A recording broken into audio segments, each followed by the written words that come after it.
प्रांत पे लड़ाना है, क्षेत्र पे लड़ाना है, भाषा पे लड़ाना है, जात पे लड़ाना है।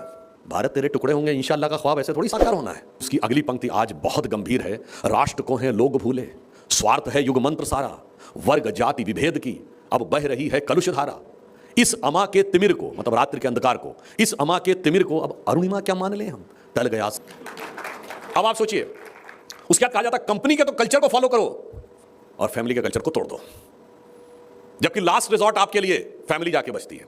फिर उसके बाद आइए, उसके बाद आपको क्या बताया जाता है कि अगर बॉस डांट रहा हो तो कितना भी बुरा लगे दुम हिलाते रहना है, जिससे कॉन्ट्रैक्ट मिलना है वो डांट भी रहा हो तो दुम हिलाते रहना है। सारी सेल्फ स्टीम और सारी ईगो आके घर में दिखानी है। ये क्या है? यही वो चीज है जो मैंने कहा ना, फ्री लंच जहां से नहीं मिलता। ये आपको पानी की बोतल 10 रुपए की मिलती है, मगर इसके बावजूद फेसबुक भी फ्री है, इंस्टाग्राम भी फ्री है, व्हाट्सएप भी फ्री है। सिर्फ इंटरनेट के तो पैसा देना है। फ्री क्यों दे रहे हैं भाई? क्योंकि आपके माइंड को कैप्चर करना है, जो चाहे वो समझाना है, आइडियोलॉजिकल सब्जुगेशन करना है। इसलिए ये एक अलग प्रकार का चैलेंज अमेरिका में एक्सट्रीम पे है। क्यों दे रहे हैं भाई? क्योंकि आपके माइंड को कैप्चर करना है, जो चाहे वो समझाना है, आइडियोलॉजिकल सब्जुगेशन करना है। इसलिए ये एक अलग प्रकार का चैलेंज अमेरिका में एक्सट्रीम पे है। अब मैं बताना चाहता हूं क्यों। जब सोशल सिक्योरिटी सिस्टम अमेरिका में आया रोनाल्ड रीगन के जमाने में 1980 में, तो उस समय मिल्टन फ्रीडमैन बहुत बड़े इकोनॉमिस्ट थे। You can go and check. He warned the American government in 82, don't do this.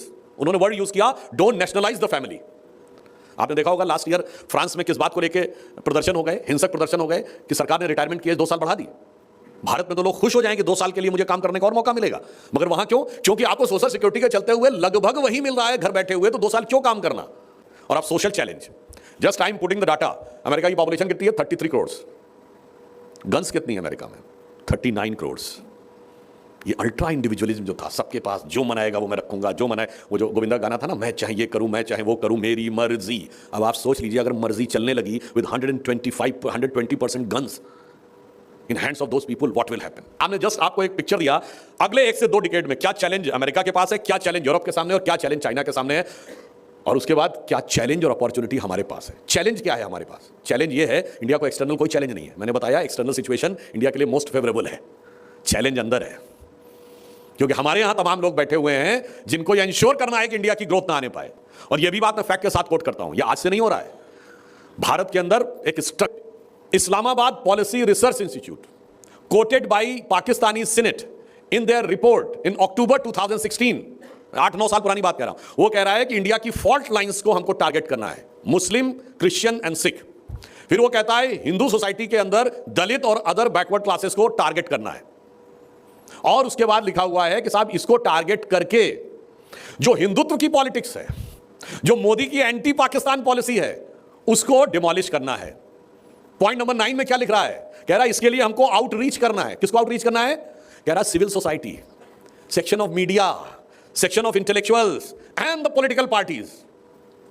अब मैं दूसरी बात कहता हूं, 2014 में पावर चेंज हुई तो लोगों को लगता था ये तो फ्लूक था, तुक्का था, 19 में लौट आएंगे। 19 के बाद छटपटाहट बढ़ गई। अब आप जाके चेक करिए, 2021 में पूरी दुनिया के कई इंस्टीट्यूशंस में एक कॉन्फ्रेंस होती है, डिसमेंटलिंग ग्लोबल हिंदुत्व।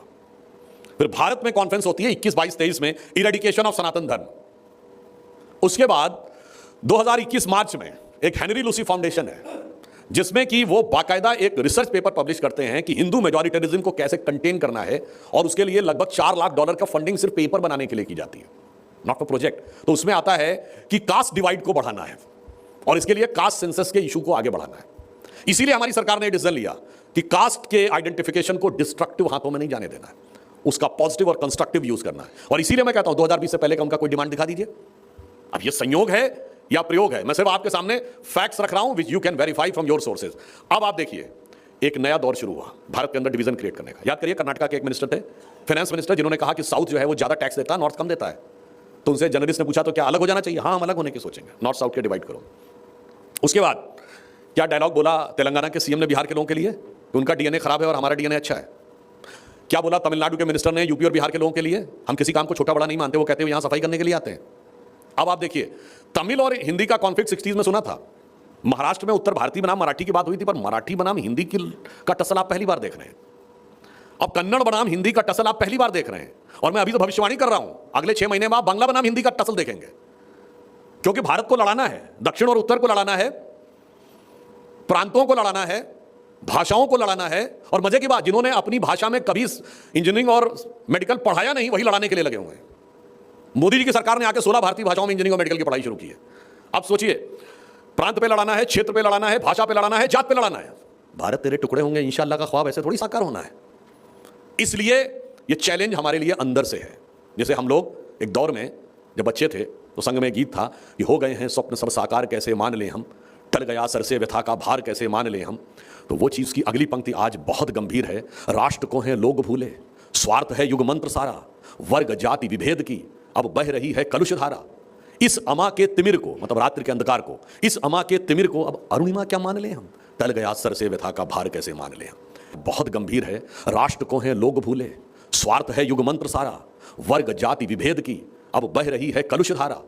इस अमा के तिमिर को, मतलब रात्रि के अंधकार को, इस अमा के तिमिर को अब अरुणिमा क्या मान ले हम, टल गया सर से व्यथा का भार कैसे मान ले हम। इसलिए हमें ध्यान रखना है कि बाहर भारत के लिए बहुत अनुकूल परिस्थितियां हैं, मगर अंदर बस एक पंक्ति याद रखिएगा, हम कभी नहीं भी हारे हैं दुश्मन के छल छंदों से, हम तो सदा ही हारे हैं अपने घर के जयचंदों से। किसी को बुरा भी लग सकता है, एक वर्ग स्वार्थपरक दृष्टि से सोच रहा है, अपना स्वार्थ, अपने क्षेत्र का स्वार्थ, अपने वर्ग का स्वार्थ, अपनी जाति का स्वार्थ। और जब आप स्वार्थों में बंटते हैं तो क्या होता है, आखिर में जाके कटते हैं। और अगर किसी को कंफ्यूजन हो तो वो देख ले, मैं एक एग्जाम्पल कोट कर देता हूं जाते जाते।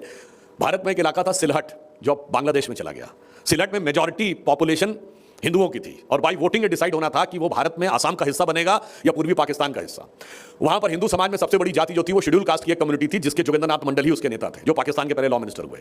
उन्होंने, जो आजकल भीम मीम कहा जाता है ना, उसमें आकर उन्होंने कहा कि नहीं, मेरी जिन्ना से बात हो गई और we will remain in with the side of Muslim League and then we will more flourish than the so called Hindu India which is emerging. और उन्होंने अपनी जाति का वोट डलवा दिया तो हिंदू वोट डिवाइड हो गया and Sylhet became part of Pakistan.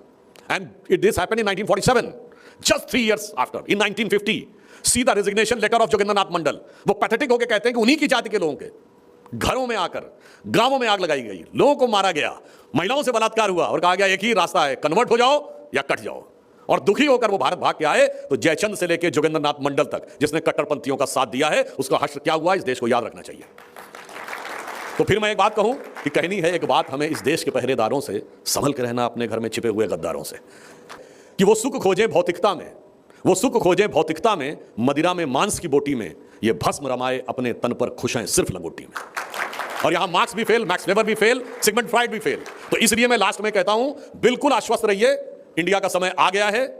जो प्रधानमंत्री जी ने कहा यही समय है, सही समय है, भारत का अनमोल समय है। तो इसे एक पंक्ति में कहेंगे, भारत मां अंगड़ाई लेती, सुप्त चेतना जाग रही, ऋषि मुनियों की देवधरा फिर अपना रूप संवार रही।